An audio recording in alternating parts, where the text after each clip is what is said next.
قل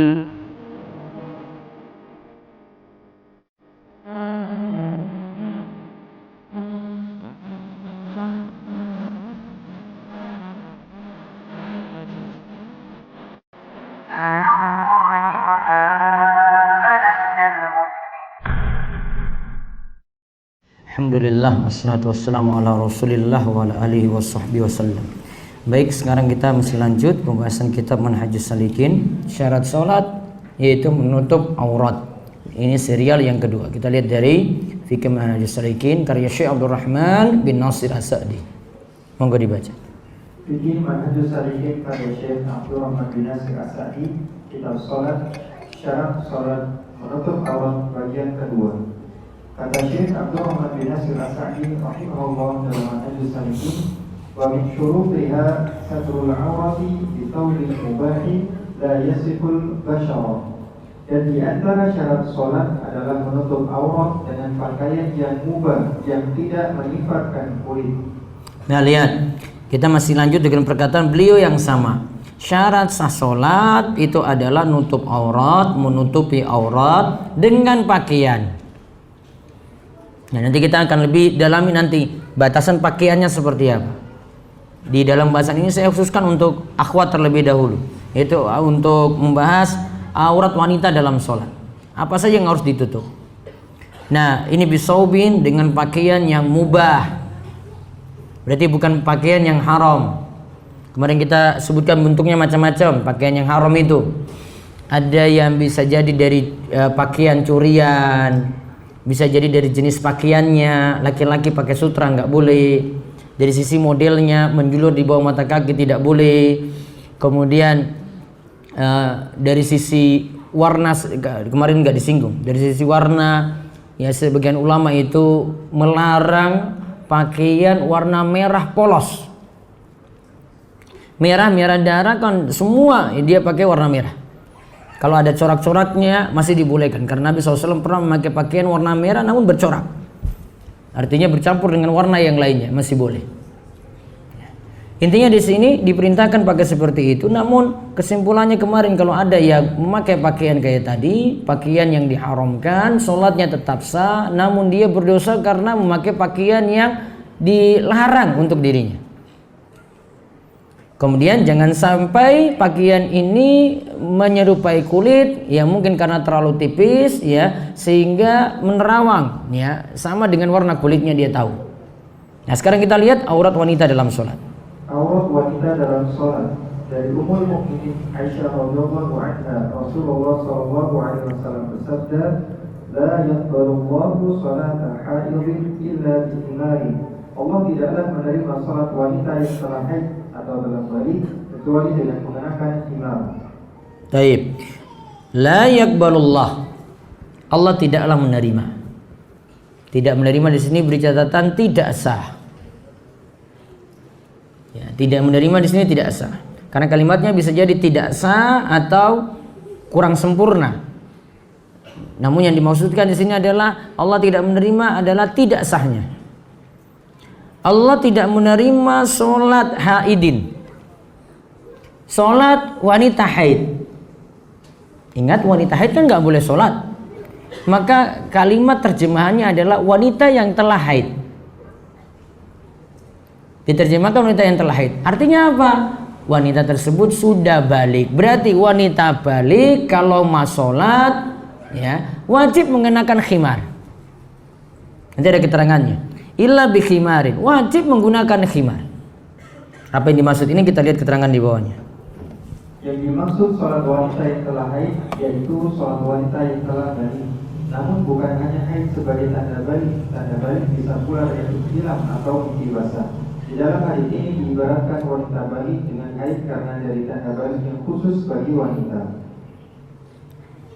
Al-Hafidz Ibnu Hajar. Al-Hafidz Ibnu Hajar dalam Fathul Bari menyatakan bahwa sepakat para ulama mimpi basah yang didapati laki-laki dan perempuan menjadikan wajib untuk ibadah, hudud dan hukum lainnya. Taib. Jadi haid itu jadi tanda balik.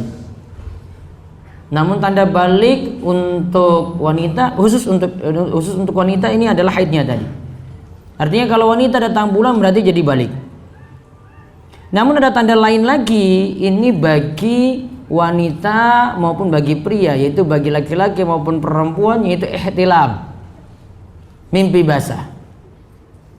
Maka kalau mendapatinya maka jadi wajib dia, karena sudah balik, wajib untuk melakukan ibadah sholat, hudud juga dikenakan, hukuman had, juga hukum-hukum lainnya jadi diwajibkan. Ya standarnya balik di situ. Berarti kita simpulkan tanda balik kalau dari pembahasan ini dua. Yang pertama itu adalah mimpi basah, berlaku bagi laki-laki dan perempuan. Yang kedua apa? Datang bulan atau haid. Tambah lagi kalau dalam mazhab Syafi'i, yang ketiga adalah telah mencapai usia 15 tahun. 15 tahun Hijriah.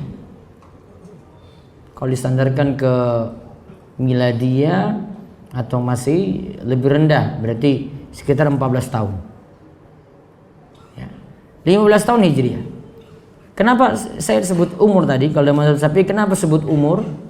Karena bisa jadi ada seorang yang tidak mendapati mimpi basah, atau wanita tidak datang bulan sampai usianya 15 tahun. Terus dia gimana? Apakah disebut balik atau tidak? Maka jadi patokan umur. Ya, maka baru pakai patokan umur.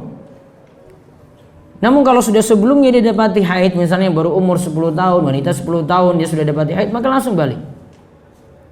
Laki-laki 11 tahun dapati haid, dapati apa tadi? Mimpi basah. Ya, ihtilam, maka jadi balik. Tidak menunggu sampai 15 tahun tadi. Kalau 15 tahun ini bagi yang tidak mendapati haid dan juga belum mimpi basah. Mungkin ada keanehan di situ, ya, sehingga dipakai standar umur, yaitu umur 15 tahun. Dan ada cerita kenapa dipakai standar umur 15 tahun. Ketika itu Nabi SAW melarang sahabat untuk ikut perang ketika baru 14 tahun. Ketika dia datang lagi usia 15 tahun, Rasulullah saya mau ikut perang. Umur berapa? 15 tahun. Ya sudah, kamu boleh ikut. Namun ketika baru 14 tahun, dia tidak diizinkan untuk ikut perang. Tahun berikutnya sudah 15 tahun baru diizinkan untuk ikut perang.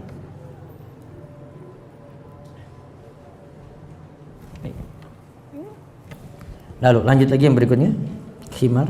Himar yang dimaksud dalam hadis ini adalah sesuatu yang menutup kepala wanita. Ya, himar itu yang menutup kepala wanita.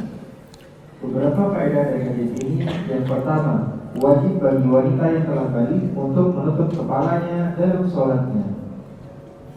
Wajib bagi wanita yang telah balik untuk menutup kepalanya dalam sholatnya. Taib. Terus di bawahnya kedua. Yang kedua, jika rambut wanita terbuka dalam sholatnya tidaklah sah, sebagaimana dinyatakan oleh Imam Tirmidzi untuk judul bab hadis ini. Yaitu judul bab untuk hadis la yaqbalullah sholat haidin illa bihimar. Dikatakan sholatnya tidak sah kalau dia sholat, perempuan ini sholat, dia sudah balik, kemudian dia sholat rambut dalam keadaan terbuka, terlihat.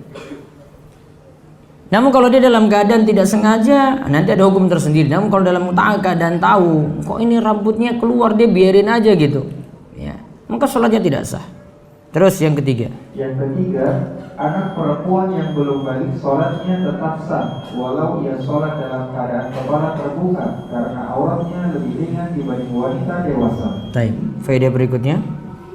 Faedah yang keempat, adapun untuk wajah, wanita hendaklah membuka wajahnya ketika sholat.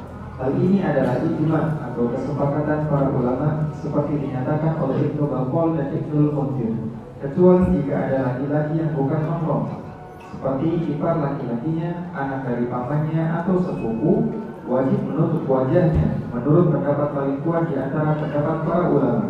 Karena untuk memandang itu dari awal, menutup wajah lebih menjauhkan diri dari godaan, menutup wajah lebih menyelamatkan agama dan membawa maslahat bagi kaum muslimin. Baik, itu poin dari Syekh Abdullah Al-Fauzan dalam Minha Al-Alam. Beliau katakan, kalau wanita itu ingin sholat, wajah itu asalnya itu dibuka. Asalnya itu dibuka. Kalau dia pakai cadar, maka kalau tidak ada laki-laki yang lihat di situ, dia buka wajahnya. Ini dikatakan oleh Ibnu Battal dan Ibnu Munzir, ini ijma. Kecuali kalau ada laki-laki yang bukan mahram. Termasuk sini dicontohkan di sini, ada ipar laki-lakinya. Perempuan dengan ipar itu mahram atau bukan? Mahramnya cuma mahram muakkad, mahram sementara, namun perlakuannya itu seperti laki-laki asing. Begitu juga dengan sepupunya. Gampangannya gini, boleh nggak nikah dengan sepupu? Boleh atau tidak? Boleh. Nikah dengan sepupu boleh. Berarti kan bukan mahram. Karena kalau itu mahram, haram dinikahi. Dan prakteknya Ali dengan Fatimah punya hubungan seperti itu. Nah, kemudian di sini kalau ada yang bukan mahram wajib menutup wajahnya. Dan ini pendapat yang lebih kuat dalam hal ini. Ya, dia wajib menutup wajahnya. Jadi kalau ini khawatir terbuka begitu ada yang lihat-lihat, ya, atau di itu tempat terbuka karena tidak ada hijab di situ, maka dia tutup walaupun sholat. Dan di sini ada pelajaran dari Syekh Abdullah Fauzan tentang kenapa menutup ini punya keutamaan. Menutup wajah bagi wanita punya keutamaan karena wajah lebih membuat orang tergoda. Kemudian menutup wajah itu lebih menyelamatkan agama. Tambah lagi membawa maslahat juga bagi kaum muslimin. Ini diantara manfaat pakai cadar atau menutup wajah. Jadi kalau akhwat ingin punya niatan seperti itu lebih baik. Ini lebih baik. Namun nanti tinggal ditimbang maslahatnya seperti apa ketika harus dengan orang tua, dengan masyarakatnya. Kadang dia mesti timbang-timbang. Dikarenakan mungkin orang tua itu masih awam, belum menerima, atau dia di tengah masyarakat juga yang masih awam sekali, belum bisa menerima seperti itu. Dia tidak bisa timbang-timbang pakai cadar ataukah tidak. Walaupun secara hukum menggunakan cadar itu sunnah, pendapat paling rajih, paling kuat, dan tidaklah wajib. Nah, terus yang kelima. Faedah yang kelima, adapun dua telapak tangan sampai dengan pergelangan tangan, menurut jumhur atau mayoritas ulama dari kalangan Hanafiyah, Malikiyah, Syafi'iyah, dan Hambali, dalam salah satu pendapatnya menyatakan bahwa boleh menampakkan telapak tangan dalam sholat. Nah, boleh menampakkan telapak tangan di dalam sholat. Cuma sampai mana tadi? Tangan sampai pergelangan tangan. Lengan nggak masuk. Berarti batas ini. Maka dia tutup di sini kalau perempuan. Ya, pergelangan tangan ini batasnya. Maka jangan sekali-sekali buka sampai ya di atas pergelangan tangan. Cuma sini saja. Apakah mesti ketika sholat mesti tutup bagian punggung telapak tangan? Wallahu alam. Saya belum tahu dalilnya sampai saat ini. Saya mesti mengecek dulu apakah ini jadi dalil juga dalam mazhab Syafi'i. Kalau Syafi'i tadi seperti saya sebut, ini Syafi'iyah juga berpendapat, ya tangan ini sampai pergelangan tangan. Jadi dia nggak tutup ini nggak apa-apa. Ya, dia nggak tutup punggung telapak tangan nggak masalah. Ya, atau mungkin itu mungkin untuk lebih hati-hati. Namun seperti teorinya di sini, ya, yang dimaksudkan adalah dari tangan sampai pergelangan tangan saja. Maka ini yang wanita jaga. Dan biasanya itu wanita itu lalai untuk nutup lengannya ini. Ya. Lalai untuk nutup lengannya. Lengannya kadang terbuka. Ada yang cuma sampai di sini, setengah lengan, sini bajunya. Ya. Gak boleh. Terus yang berikutnya lagi. Yang keenam, adapun kedua telapak kaki untuk wanita adalah awal dalam sholat. Inilah yang jadi pendapat Syafi'iyah, Hambali, Malikiyah. Syafi'iyah, Hambali, Malikiyah menyatakan bahwasanya nutup kaki itu harus ada di dalam sholat. Artinya itu aurat, wajib ditutup dalam sholat berarti. Apa maksudnya di sini? Gini, kalau akhwat atau ibu-ibu misalnya punya gamis, gamisnya itu ada yang tidak sampai nutupi mata kakinya, maka ketika dia sholat tidak bisa sholat pakai gamis itu saja. Harus nyari kain tambahan di bawah nutupi sampai kaki. Apakah cukup dengan kaos kaki? Kaos kaki belum, itu kaos kaki baru membungkus. Kaos kaki itu bukan menutup, namun membungkus, ya, membungkus kakinya saja. Masih kelihatan bentuk lekuk tubuhnya. Maka kalau ada wanita misalnya dia pakai gamis atau gamisnya sudah tutup sampai kaki, dia nggak pakai kaos kaki, sholatnya sah. Karena roknya atau mungkenanya sudah nutup sampai bawah. Walaupun tidak pakai kaos kaki. Kenapa kaos kaki di sini nggak cukup? Misalnya, ya saya mau contohkan, kenapa di sini tidak cukup dengan kaos kaki saja? Ya taruhlah gamisnya ini nggak sampai bawah, nggak sampai mata kaki misalnya dia tutup. Atau dia cuma pakai rok misalnya, roknya cuma setengah betis. Terus dia tarik stocking ke atas. Paham ini? Tarik stocking di atas, sah nggak sholatnya? Sudah nutup loh itu. Ya. Itu menurut dia nutup. Namun kalau dalam aturan itu tidak sah. Karena nggak bisa seperti itu. Ya.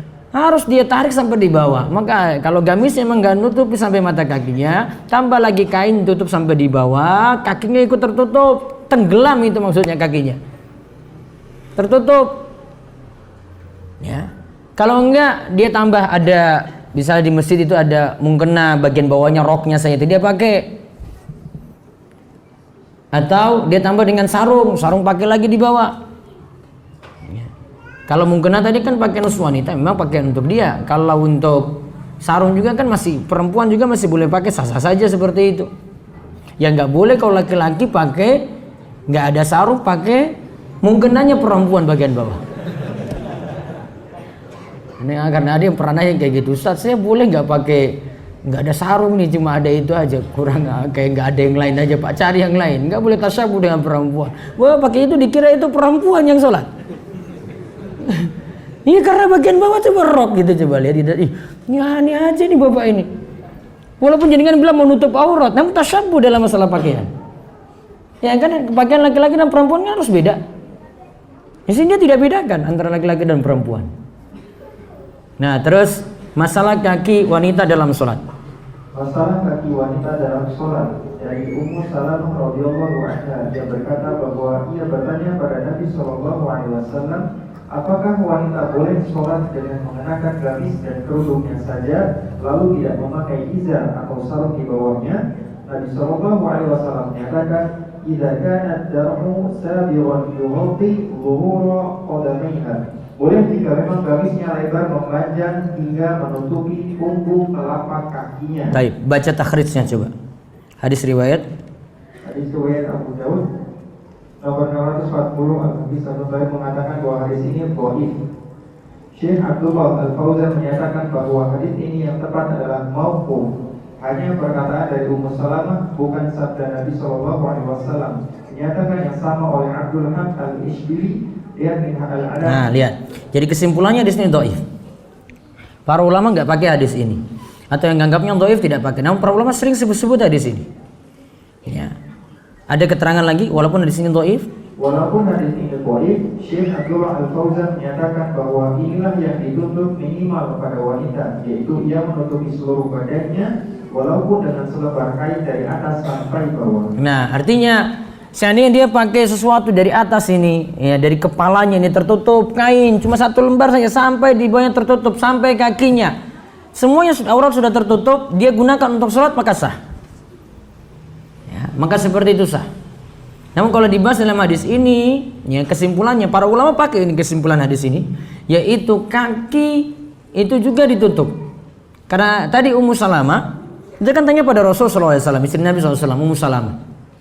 Ya tanya pada Rasulullah SAW, gimana kalau cuma pakai khimar dan rida, yaitu memakai yang bawah lagi dirah, ya memakai gamis, apakah cukup? Karena nggak pakai lagi nutupi sarung ke bawah. Maka kata beliau, kalau memang gamisnya itu lebar, dirahnya itu lebar, yaitu nutupi sampai kaki, berarti itu sudah dikatakan sah. Namun kalau belum menutupi maka dia punya kewajiban nutupi sampai kaki. Lanjut pembahasan yang jelas tetap ada perintah. Yang jelas tetap ada perintah menutup dirinya dengan gamis dan penutup kepala. Ini sudah dikenal sejak masa salafus saleh dahulu. Sebagaimana ada riwayat dari Ummul Hasan bahwa Ummu Salamah istri Nabi SAW sholat dengan memakai gamis dan khimar. Ada juga riwayat dari Al-Auza'i bahwa Atha mengatakan para wanita dahulu sholat dengan gamis dan khimar. Begitu pula ditemukan hal ini pada istri Nabi lainnya seperti Maimunah sebagaimana diriwayatkan oleh Ubaidillah Al-Khawlani, menutup dengan gamis yang lebar dan timar, inilah yang lebih sempurna dan afdal serta lebih baik dalam menutup aurat wanita dalam sholat. Inilah yang nampak dari sahabiah dahulu ketika sholat, sebagaimana diceritakan oleh Aisyah saat menyebut pakaian al-muruk atau pakaian yang lebar ketika para sahabiah menghadiri sholat subuh. Nah, dulu para sahabiah menghadiri sholat subuh, mereka memakai pakaian namanya al-murud. Al-murud itu pakaian bulu yang lebar, ya, wasi'ah, yaitu pakaiannya lebar. Dan di sini menunjukkan bahwa dalam sholat ada seperti ibu pakai saat ini, ya, ketika pakai mukena itu ada yang bagian atas untuk bagian kepala itu ditutup, kemudian bagian bawah untuk bajunya nutup sampai di bawah, sampai menutupi kaki. Yang seperti itu, model seperti ini, yaitu sudah ada sejak salafus soleh dahulu, seperti praktik sahabiah yang dikatakan oleh Aisyah tadi. Terus yang terakhir, menutup aurat di dalam sholat berbeda dengan di luar sholat. Menutup aurat di dalam sholat berbeda dengan di luar sholat. Syekhul Islam Ibnu Taimiyah menyatakan dalam Majmu'ah Al-Fatawa, apabila wanita sholat sendirian, maka ia diperintahkan untuk menutup kepalanya. Namun kalau ia berada di rumah dalam keadaan tidak sholat, ia boleh membuka kerudungnya. Seorang wanita menutup auratnya dalam sholat karena menjalankan perintah Allah. Karenanya tidak boleh seseorang melakukan tawaf keliling Ka'bah dalam keadaan telanjang walaupun ia melakukannya sendirian di malam hari. Begitu pula seseorang tidak boleh sholat dalam keadaan telanjang walaupun ia sholat sendirian. Maka dapat diketahui bahwasanya menutup aurat dalam sholat berbeda dengan menutup aurat di luar sholat. Yang satu punya bahasan sendiri, berbeda dengan lainnya. Taib, maka kita bedakan. Kalau di dalam sholat tadi aturannya sudah ada. Kalau di luar sholat, wanita misalnya dalam rumah, dia lepas kerudungnya. Walaupun ketika itu dia lagi baca zikir, bisa juga dia baca Al-Quran ketika itu, karena nggak ada yang lihat. Ya boleh. Maka aturan dia pakai pakaian yang lebih sempurna dalam sholat itu berbeda dengan ketika di luar sholat, misalnya tadi dalam rumah. Maka nanti kita juga bedakan, walaupun memang ya wanita ini tidak ada, ini laki-laki yang lain di situ yang lihat, cuma anaknya, suaminya saja. Boleh nggak dia sholat dalam keadaan nggak usah pakai penutup kepala saja, artinya nggak usah pakai jilbab seperti itu? Jawabannya nggak boleh, karena memang dituntut untuk sholat nutup aurat tadi dengan khimar, tutup sampai bawah, sampai pada kakinya. Maka kesimpulannya, ini kata Ibnu Taimiyah tadi, pembahasan menutup aurat di dalam sholat itu berbeda dengan pembahasan ya tentang aurat di luar sholat, yaitu tentang masalah memandang wanita, boleh nggak, mana saja auratnya yang boleh ditampakkan, bagian yang mana yang boleh ditampakkan. Ini beda pembahasannya, butuh pembahasan sendiri masing-masing. Wallahu a'lam. Ini baru pembahasan untuk aurat wanita, aurat laki-laki belum. Insya Allah kita bahas pada kesempatan berikutnya bismillah.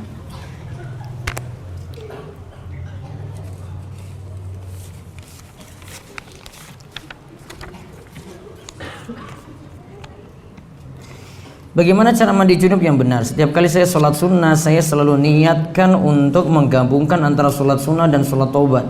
Apakah boleh, Ustaz? Kalau sholat sunnahnya sholat sunnah biasa, boleh saya digabungkan dengan sholat sunnah taubat. Adapun tadi ditanyakan cara mandi junub yang benar, bisa dua cara ditempuh. Yang pertama, cuma sekedar cari sahnya saja. Cari sahnya berarti dua syarat. Yang pertama niat, yang kedua meratakan air ke seluruh badan. Ini dapati rukun, maka cuma cari sah saja, ini sudah sah. Terus yang kedua, untuk lebih sempurna, maka diawali dengan mencuci kemaluan, kemudian mencuci tangannya, kemudian berwudu, lalu menyiram kepala. Setelah wudu menyiram kepala, lalu badan bagian kanan, badan bagian kiri, terus kaki kanan, kaki kiri, terakhir mencuci kaki. Jadi situ ada gabungan dengan wudu, ditambah dengan wudu. Nah ini lebih sempurna. Ustaz, apakah boleh menjamak sholat ketika mau masuk waktu sholat maghrib, mau tiba-tiba hujan? Apakah boleh menjamak sholat isyaknya ketika itu? Kalau mau hujan, di sini harus dipastikan dulu hujan sudah terjadi. Baru kalau awan itu baru gelap saja belum, hujan masih gerimis juga belum. Makanya Saya sarankan kalau ada masjid misalnya, kok ini hujan belum apa-apa, ini baru gerimis saja sudah jamaah, antum nggak usah ikut. Masalah nanti. Karena jamaah itu ada sebab. Kita masih bisa keluar, masih bisa pergi ke pulang ke rumah dengan santai begitu, nggak perlu lari-lari, nggak perlu pakai payung gitu. Hujan baru biasa, belum boleh jamaah.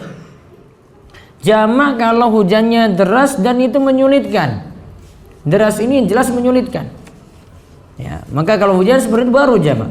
Karena sebagian masjid termasuk di Jogja juga saya melihat agak aneh dalam penerapan hal ini. Iya, dia menerapkan sunnah namun tidak pada tempatnya. Ya, harus diajarkan baik-baik untuk takmir atau DKM seperti ini, perlu diingatkan. Ini nggak benar ini. Kita terlalu bermudah-mudahan padahal pada sesuatu yang tidak tepat. Jika hujan tidak terlalu deras, apakah boleh jamaah sholat isya? Tidak boleh. Para ulama dulu memberikan standar hujan yang boleh menjamaah sholat itu adalah ketika seseorang tidak menggunakan payung atau semisalnya, kemudian datang ke masjid, baju basah kuyup, sampai di masjid baju sudah tidak layak lagi digunakan. Dia malah menggigil saat sholat. Oh, berarti hujannya ini sudah deras. Namun kalau tidak ada kendala seperti hujannya biasa, gerimis saja lari ke sini ya, baju juga masih biasa-biasa saja. Kelihatan basah ya basah, namun tidak membuat kita sulit untuk sholat, maka tetap ketika itu tidak menjamak. Itu lebih aman dalam masalah ini. Apabila sedang sholat terjadi gempa, apa yang harus dilakukan? Saya melihat di YouTube ada ustadz yang mengatakan lebih afdol keluar dari sholat. Lalu apabila kita keluar dari sholat namun imam tidak keluar dari sholat, bagaimana kita kembali masuk dalam sholat? Apakah melanjutkan sholat atau mengulang takbir? Sholatnya dibatalkan. Imam juga harus sadar ini. Kalau dalam kondisi tahu ya berguncang kayak begini, kok dia mau lanjut, oh jangan nekat. Karena kondisi ini kita temukan dua mudarat. Ya, dua mudarat. Kaidahnya kalau temukan dua mudarat, milih yang paling ringan. Akhafu dararain, yaitu milih dari dua mudarat yang paling ringan. Mudaratnya pertama, satu, batalkan sholat. Dua, nyawa hilang karena gempa. Mana mudarat yang paling ringan? Mana mudarat yang paling ringan? Apa? Batalkan sholat kan? Berarti ini kita pilih ini, sudah saya batalkan sholat, saya hindari mudarat yang lebih berat. Berarti saya tinggalkan sholat itu. Kapan sholatnya? Sudah nanti kalau suasana lebih ini, sudah tidak ini terlalu berguncang, dia sholat. Atau masih guncangan terus, berarti sholat khauf setelah itu. Sholat khauf itu keadaan apapun. Ya, nanti misalnya ini dalam keadaan berguncang, dia sudah sholat Allahu Akbar, kok tiba-tiba gerak lagi, goyang lagi, mungkin dia sambil gerak, sambil jalan gitu. Bisa, itu namanya sholat khauf, sholat dalam keadaan genting, keadaan apapun dia tetap sholat.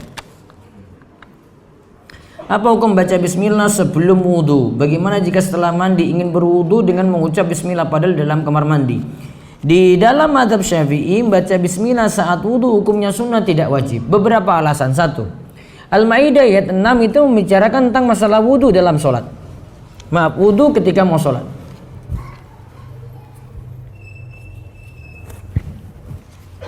Namun ketika membicarakan wudu dalam sholat, mulai dari disebutkan iza qumtum ila sholati faghsilu wujuhakum.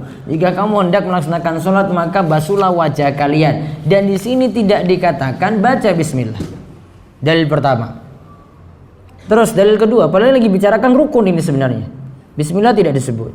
Dalil kedua, praktek Utsman bin Affan, Abdullah bin Zaid ketika mencontohkan tata cara wudu Nabi SAW. Mereka praktekkan dua hadis ini menunjukkan bahwasanya Nabi SAW, Utsman maupun Abdullah bin Zaid tidak mempraktekkan wudu Nabi SAW dengan baca bismillah. Yang ketiga, hadis tentang bacaan la wudu'a liman lam yazkur ismallah alaih. Tidak ada wudu bagi orang yang tidak membaca bismillah ketika itu. Ini para ulama memperselisihkan kesahihannya. Maka kesimpulan yang paling bagus itu dipegang juga dalam mazhab Syafi'i, membaca bismillah itu sunnah. Maka kalau ditanya, kalau saya dalam toilet gimana? Mau mandi besar kemudian mandi junub, dia awali dengan wudu, maka tinggalkan dulu bismillah, langsung berwudu saya ketika itu tanpa membaca bismillah. Jika aurat laki-laki dari pusar sampai lutut, bolehkah sehari-harinya atau ketika pas jalan-jalan pakai celana pendek? Tadi dari pusar sampai lutut pakai celana pendek. kadang masalah muruah itu penting diperhatikan. Muruah itu maksudnya kita jaga harga diri. Antum kalau sudah ngaji terus pakai pakaian kayak gitu keluar, itu orang akan menilai antum itu seperti orang awam gitu, bukan seperti orang yang paham akan ilmu, paham akan agama. Penilaiannya berbeda. Maka bukan dari sisi haramnya menggunakan seperti itu, namun masalah harga diri, yaitu kehormatan, atau para ulama sebutkan muruah. Muruah kadang di masa silam ini dikritisi seperti ini. Walaupun dia pakai celana pendek nutup sampai lutut, pusarnya juga tertutup misalnya. Nanti ada pembahasan ini, pas pembahasan ini aurat laki-laki saya akan bahas. Namun amannya, ya, maka lebih dibawa lagi lebih bagus. Ya, sama juga kalau ada yang mau renang misalnya, pakai dibawa lagi lebih bagus. Kita nganggap kalau saya sendiri kalau melihat kayak begini, ya, wah ini kok kayak belum paham gitu masalah hukum gitu. Walaupun memang dia betul dalam masalah ini, masih bisa dia tampakkan ketika itu, ya, antara pusar dan lututnya, berarti itu saya yang dia tutup misalnya. Namun masalah yang lainnya orang akan nilai berbeda dengan hal ini. Ya, pembahasan muruah ini lebih penting lagi, ya, dikarenakan masalah harga diri yang dibahas oleh para ulama. Kadang mereka kategorikan ini dalam pembahasan hadis juga. Hadis sudah diterima atau tidak, lihat orang ini jaga muruah atau tidak. Bagaimana hukum menjalankan kotak infak pada saat khutbah Jumat berlangsung dan bagaimana kita menyikapinya kalau sampai di giliran kita? Kalau ini saya cuma beri saran kepada takmir masjid tidak mengedarkannya ketika khutbah Jumat. Coba taruh di pintu masuk masjid saja, tidak mengganggu aktivitas. Saya khawatirkan ini termasuk pada sabda Nabi SAW, main-main ketika khutbah Jumat, maka sholat Jumatnya jadi laghaw. Jadi sholat Jumatnya jadi sia-sia. Karena ganggu juga suasana keheningan ketika kita mendengarkan khutbah. Dan hukum memutarkan audio Quran atau murotal di masjid sebelum waktu sholat, terutama sholat Jumat. Kalau rata-rata di Jogja tidak pakai seperti itu. Ini di daerah lain. Ya. Kalau di sini tidak. Ya. Dan ini yang lebih tepat. Artinya cukup saja ketika jamaah itu tahu ini hari Jumat, dengan adanya hari dan waktu yang sudah ditetapkan, misalnya jam 12, itu sudah jadi tanda, tanpa memanggilnya dengan suara tertentu atau bacaan murotal tertentu. Dan ini nanti punya pengaruh untuk jamaah yang mau hadir ketika sholat Jumat tadi, untuk dia laksanakan sholat sunnah agak terganggu dengan bacaan tadi, jadi tidak konsen. Apakah benar rambut Rasulullah SAW itu panjangnya sampai di bahu? Jika benar dan merupakan sunnah, mengapa ulama atau ustadz salaf tidak ada yang berambut panjang? Allah alam, nanti saya teliti lagi ulang. Apakah itu jadi kebiasaan beliau atau cuma sesekali saja? Karena perlu diteliti lagi. Salah satu adab sebelum berdoa adalah baca sholawat. Apakah hal tersebut berlaku juga ketika berdoa dalam sujud? Tidak, karena kepentingan waktunya lebih singkat dibandingkan ketika kita itu ada sholat berdoa atau di waktu-waktu yang lainnya itu berdoa di luar sholat. Waktunya begitu sempit saat sujud. Apakah baca sholat tersebut pada semua sujud dalam sholat atau waktu sujud pertama saja? Kalau tinggalkan sholawatnya tidak masalah, yang karena di dalam sholat itu masih ada bacaan-bacaan sholawat ketika itu seperti saat kita tahiyat. Jadi mencukupkan dengan itu tidak masalah.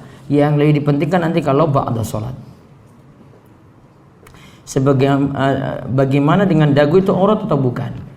Kalau dagu sini ini belum. Kalau di bawah dagu ini, para ulama katakan di bawah dagu ini ke bawah untuk perempuan ini aurat. Jadi bagian jenggot ini belum nih, ujungnya sini belum. Namun ini ke bawah ini sudah masuk aurat. Makanya yang dibasuh kalau kita ketika basuh muka itu nggak sampai di bawah dagu ini. Ya ini aja bagian ini. Maka itu kalau ditutup lebih bagus. Kalau dia sudah pakai cadar, ya sudah otomatis sudah nutup itu. Lalu bagaimana menyikapi jika orang tua melarang kita untuk bercadar? Timbang-timbang nanti dengan orang tua. Makanya tadi saya katakan, lihat kondisinya. Mungkin jenengan pakai saat di hadapan, ketika di pengajian, ketika di rumah belum bisa ya dilepas. Nanti kalau pergi lagi begitu baru pakai, ya. Atau di tengah-tengah keluarga tidak pakai gitu. Gak apa-apa seperti itu, karena melihat kondisi. Masalah wudhu wanita haid tadi, bisakah tetap melakukan wudhu dengan maksud agar dosa-dosanya berguguran? Tidak ada pengaruhnya juga wanita haid itu berwudhu kalau darah haidnya itu masih ada. Saya sudah jelaskan ini dengan pendapat Imam Nawawi sebelumnya. Saya menepuk pundak seorang yang sedang sholat munfarid, tapi selama sholat hingga selesai ia tidak mengeraskan suara. dan saya tidak sempat tanya alasannya, sahkah sholat saya? Mungkin dia nggak mau sholat bareng antum. Iya kan? Dia nggak mau sholat bareng antum. Mungkin ada yang punya keyakinan saya nggak mau jamaah kedua. Karena ada yang masih berpegang dengan pendapat seperti itu. Asalnya begini, sebagian pendapat ulama itu menyatakan bahwa walaupun sholat yang munfarid itu tidak niat untuk jadi imam, orang yang di belakangnya ngikuti dia tetap sah. Sebagian pendapat seperti itu. Dia ngikuti ini yang sedang sholat munfarid ini, walaupun yang munfarid ini tidak ubah niatnya jadi imam, dia cuma ngikuti saja. Yang penting ini sudah niat jadi makmumnya, maka itu sah. Kalau alam pembahasannya tentang dalil detailnya nanti saya akan teliti lebih jauh. Bagaimana jika akhwat sholat sudah memakai mukena tapi dia memakai baju tidur? Mungkin bisa hanya pakai baju tidur, you can see, di balik mukenanya. Ya, jangan bayangkan itu, mukenanya saja kamu bayangkan. Mukenanya itu sudah nutupi aurat dengan catatan tidak terlalu tipis. Kalau terlalu tipis berarti transparan, jadi belum nutupi sempurna. Maka yang kemarin ada syarat yang keempat kemarin kita sebutkan tentang syarat pakaian yang dipakai ketika sholat tidak menyerupai warna kulit, artinya tidak boleh terlalu tipis. Akhirnya menerawang. Ya, maka baiknya memakai mukena yang tidak terlalu tipis. Maka kalau dia pakai pakaian yang lain tidak masalah. Ya. Namun kalau amannya ya sudah dia pakai ada pakaian yang lebih tebal, kemudian dia tutupi di luar dengan mukena yang tipis, namun dengan catatan tadi yang di dalam itu memang sudah tebal dan tidak lagi menyerupai warna kulit, maka itu lebih aman. Maka asalnya cari mukena yang tidak terlalu tipis, karena rata-rata mukena seperti itu. Supaya sholat bisa khusyuk, terkadang saya bayangkan ada sesosok yang sangat besar di atas sedang mengawasi saya. Apakah ini boleh Ustaz? Apa saya tidak dihukum menyamakan Allah dengan makhluk? Iya, kamu menyamakan Allah dengan makhluk. Kan kamu bayangkan suatu yang besar gitu. Sudah, kalau kamu tidak menggapai, karena kaidah dalam sholat itu adalah ihsan, yaitu anta'budallaha ka'annaka tarah. Engkau beribadah kepada Allah seakan-akan engkau melihatnya, yaitu tahu bahwasanya Allah memiliki nama dan sifat sempurna, dan engkau melihat seperti itu. Maksudnya renungkan nama-nama Allah.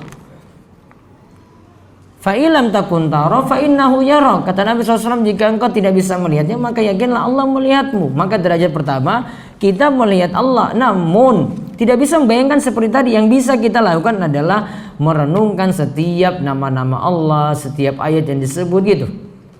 Membayangkan sesosok sesuatu yang besar seperti tadi itu tidak boleh. Saya seorang staf keuangan di suatu perusahaan. Perusahaan kami sering membeli barang atau jasa buy online menggunakan kartu kredit. Dan saya sering sekali dimandat untuk bertransaksi menggunakan kartu kredit tersebut. Lalu apakah saya ikut berusaha karena saya langsung yang melakukan transaksi menggunakan kartu kredit tadi? Ya, masalahnya kartu kreditnya tadi ada denda keterlambatan ketika kita bayar telat, ya masalahnya di situ. Namun gini, bisa diakali dengan, karena beberapa bank itu boleh kartu kredit itu difungsikan seperti kartu debit. Ya, boleh kartu kredit itu difungsikan seperti kartu kredit dengan kita mengisi saldo dulu di situ. Antum tanam saldo misalnya 20 juta, maka antum pakai nanti seperti dipotong lagi dari saldo tadi, maka difungsikan seperti kartu debit. Kalau ada seperti ini dan antum darurat untuk punya kartu kredit, maka cari seperti itu. Cari saya mau fungsikan seperti debit, yaitu saya isi saldo dulu. Nanti otomatis potong dari itu. Ketika kurang nanti ditegur nanti, oh ini nggak bisa potong ini sudah habis saldonya. Maka langsung antum isi lagi untuk potong lagi dari situ.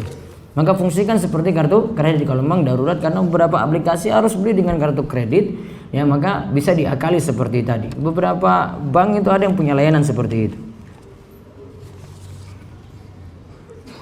Sebuah pondok menyebarkan brosur yang berisi tentang pondok tersebut, sedangkan isi dari brosur tersebut terdapat banyak kebohongan seperti fasilitas-fasilitas yang nyatanya tidak ada. Apakah ini zalim? Ini bohong dan zalim. Pondok yang berbayar maupun tidak berbayar atau gratis. Yang jelas kalau tidak diinfokan seperti yang nyata berarti bohong, dan kalau orang itu percaya berarti dia telah menzalimi orang lain yang ketika itu bantu pondoknya dan seterusnya. Dulu keluarga kami membeli rumah dengan pinjaman bank. Saat itu kami belum tahu perkara riba. Sekarang kami sudah mengerti riba. Bagaimana status rumah kami? Berarti kalau sudah lunas semuanya, rumah jadi milik antum dan bertobat untuk yang dulu pernah dilakukan, yaitu berutang dengan cara riba. Saya pernah membaca Bitcoin, bahwa Bitcoin dan cryptocurrency itu dihukumi sama dengan mata uang. Akan tapi di belakang ada revisi yang menegaskan cryptocurrency itu haram. Karena saya tidak lanjut pertanyaannya, saya masih menganggap Bitcoin dan uang-uang yang semua itu tidak nyata itu nggak boleh jadi alat untuk tukar menukar. Dikarenakan alat tukar menukar dipersyaratkan itu harus yadan biyadin. Kalau uangnya cuma Bitcoin, itu uang cuma di dunia maya saja. Saya butuh mana Bitcoinnya sini, saya butuh uang nyata, mana uangnya? Dia nggak berani tunjukkan. Berarti semuanya serba hayal. Ya. Syarat untuk tukar menukar mata uang, saya tukar dolar dengan rupiah, berarti rupiah ada, dolar ada. Ya dan biadin, tukar seketika itu juga. Kalau Bitcoin, mana Bitcoinnya? Cuma di dunia maya saja itu ada. Maka tidak boleh. Dan antum bisa diakal-akali seperti ini. Sama dengan emas juga, antum menyimpan emas, emasnya mana? Jangan cuma di dunia maya saja, saya sudah punya uang emas sekian. Sekarang kamu balik lagi kepada orang yang nabung emasmu itu. Sekarang saya butuh emasnya sekarang, saya butuh emas, saya punya 10 kilo, mana 10 kilonya? Kalau dia nggak berani tunjukkan, dia ganti dengan uang, itu berarti bukan nyata ini. Tukar menukar kalau mata uang, syarat pentingnya itu ya dan biadin aja. Harus cash, ada yang uang, ada emas. Berarti uang ada, emas itu ada juga. Itu kayak ada penting, nggak bisa ditawar-tawar dengan ini. Ini hadis Nabi SAW. Hukum makan di warung yang terdapat praktek kesyirikan seperti majang boneka kucing, emas yang diyakini sebagai pembawa keberuntungan oleh sebuah masyarakat. Bahkan sebagian muslim yang awam juga ikut-ikutan memajang boneka tersebut. Itu jimat yang dipasang, kesyirikan yang ada di situ. Kalau antum tahu misalnya di warung itu kok untuk melariskan situ dibakar kemenyan, terus ada ini, terus nanti ada foto, ada ini. Kalau saya sendiri nggak mau masuk lagi. Saya lihat ya Allah saya makan di tempat ini, sudahlah saya keluarin, nggak mau lagi makan di situ. Sampai itu bersih itu dan dia meyakini itu salah. Nggak boleh antum dukung-dukung juga itu, cari yang lain. Banyak orang-orang muslim itu nggak pakai kayak gitu juga enak makannya. Ustadz, bagaimanakah hukum bekerja di Bank Indonesia? Dalam hal ini pekerjaannya tidak berhubungan dengan bank konvensional seperti mengatur peredaran uang, riset untuk keuangan negara dan lain-lain. Saran saya tidak terlibat sama sekali karena bisa jadi tolong menolong dalam riba, ta'awun al ismi wal udwan. Jadi tidak kerja di situ lebih aman. Dan ini saran juga, kerja itu sesuai bidang sajalah. Kadang itu ada anak teknik kemudian masuk di bank gitu. Untuk apa? Pertanian kerja lagi ujung-ujungnya di bank. Antum jangan tergiur dengan masalah gaji. Ya. Ini sekarang kita bukan mikirkan gajinya itu, bukan gajinya yang banyak dan juga bukan jadi modal antum mau lamar akhwat itu kayak gitu. Ya. Cari berkahnya. Bukan pentingkan banyak. Kalau banyak namun nggak berkah, musibah bagi antum. Ya. Iya, antum dapat ini awal-awal itu dapat gaji besar. Antum belum tahu nanti punya masalah-masalah berikutnya loh. Antum kira ini nggak punya masalah macam-macam. Ada yang kerja di situ terus nggak punya keturunan. Ternyata di Korea sekolah sendiri. Iya ya. Setelah saya resign baru masalah ini baru terselesaikan. Dia kerja di situ terus utang numpuk lagi. Dia keluar baru tahu masalahnya ini gara-gara buat ini saya utang itu numpuk.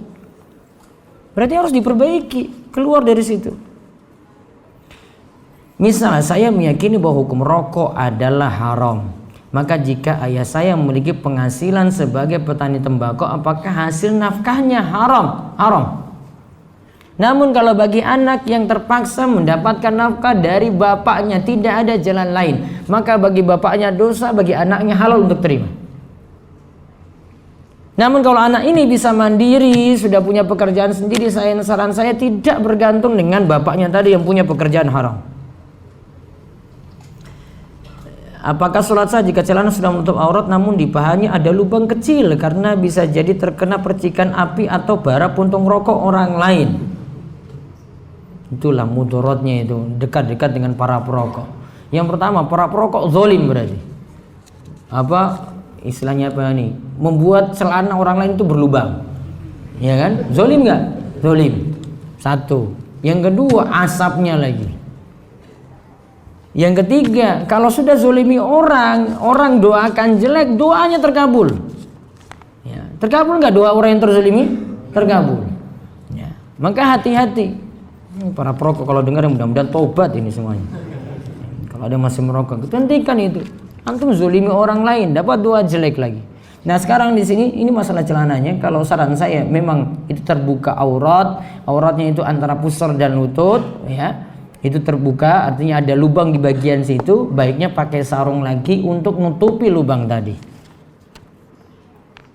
Ustadz, bolehkah kita memberi konsumsi pada jamaah masjid yang melakukan kegiatan yasinan setiap malam Jumat di masjid karena mereka membuat kesepakatan untuk membuat jadwal pemberian konsumsi pada masyarakat di sekitar masjid untuk kegiatan tersebut. Saya sendiri tidak pernah mengikuti kegiatan tadi. Dirinci, yang pertama, kalau kita tidak nyumbang tidak masalah, maka tidak nyumbang itu lebih baik. Namun kalau kita tidak nyumbang malah jadi problem di masyarakat. Kita dikucilkan, ya nggak mau dibantu untuk hajat-hajat kita, ya nanti dapat omongan, ya. Kemudian hal-hal lain itu dipersulit, ya. Bantu untuk itu, namun antum tidak ikut dalam kegiatan itu secara langsung. Ustadz, teman saya mau kredit mobil. Apabila saya ditawari menumpang atau nebeng, diperbolehkan ataukah tidak? Antum numpang nggak berdosa. Yang berdosa dia yang tadi kredit mobil kalau itu dengan cara riba. Hukum beli barang dari hasil lelang pegadaian. Barang pegadaian kemudian dilelang, jual belinya masih boleh-boleh saja. Nah, masalahnya di sini ada hak orang yang terzolimi sebenarnya di situ. Kalau itu ada harus dirinci semuanya. Situ ada transaksi riba, terus akhirnya ditarik dengan paksa itu barang tersebut kemudian dijual lagi. Karena barang yang sebenarnya dibeli dengan cara berutang pun, ya, barang yang dibeli dengan cara berutang asalnya orang yang sudah beli walaupun cicilannya belum selesai itu masih milik dia. Namun dalam keadaan dia berutang. Terus barang tadi, ya, kalau ini dari hasil riba, nanti kita dukung lagi di situ. Maka kalau mau aman ya tidak beli dari hasil pegadaian tadi. Seumpama saya mau buka usaha tapi tidak atau kurang modal, mau pinjam uang saudara, tapi kalau pinjam 10 juta saya kembalikan 10 juta. Seperti tidak enak, tapi kalau saya kembalikan 1,2 juta nanti riba. Yang penting kembalikannya tidak ada syarat tambahan di awal. 10 juta, antum kembalikan 10 juta berarti. Terus karena bentuk terima kasihnya saya sudah dibantu, antum bawa sesuatu nggak masalah. Yang penting itu tidak jadi syarat di awal. Cuma untuk bentuk terima kasih. Ini masuk dalam hadis Nabi SAW. Rahimallahu imra'an samhan idza ba'a wa idza ishtara wa idza iqtada. Semoga Allah merahmati seorang yang baik ketika menjual barangnya, ketika membeli, dan juga ketika menyikapi masalah utang piutang. Dia berutang pada orang lain, kemudian dia kembalikan, bentuk terima kasih, dia kasih hadiah pada orang lain yang telah membantunya. Yang penting bukan syarat di awal. Syarat di awal itu gimana? 10 juta tadi yang punya uang dia bilang, nanti kembalikan tolonglah tambah 1 juta ya. Saya mau untuk ngurus ini gitu. Dia syaratkan di awal. Nah itu baru riba di dalamnya. Wallahu a'lam bishawab. Ini yang bisa kita kaji untuk malam hari ini. Mudah-mudahan bermanfaat dan Allah terus berikan kita istiqomah, dan insya Allah kita lanjut lagi pada pekan depan. Namun hari Kamisnya ada kajian siap di Pinang itu nanti di awal, ya di awal jam 4 atau setengah 5 bisa hadir. Ya nanti ada buka puasa juga yang disediakan di sini. Ya, jadi ada kegiatan sebelum kajian ini, ada kajian dengan tema kelanjutan dari kemarin untuk serial ketiga dengan judul Siap di Pinang. Yang mudah-mudahan ada buku yang bisa dibagi pada antum yang datang lebih awal, insyaallah nanti akan diumumkan juga di media sosial. Demikian kita tutup dengan doa kafaratul majelis. Subhanakallahumma bihamdika asyhadu an la ilaha illa anta astaghfiruka wa atubu ilaik. Assalamualaikum warahmatullahi wabarakatuh.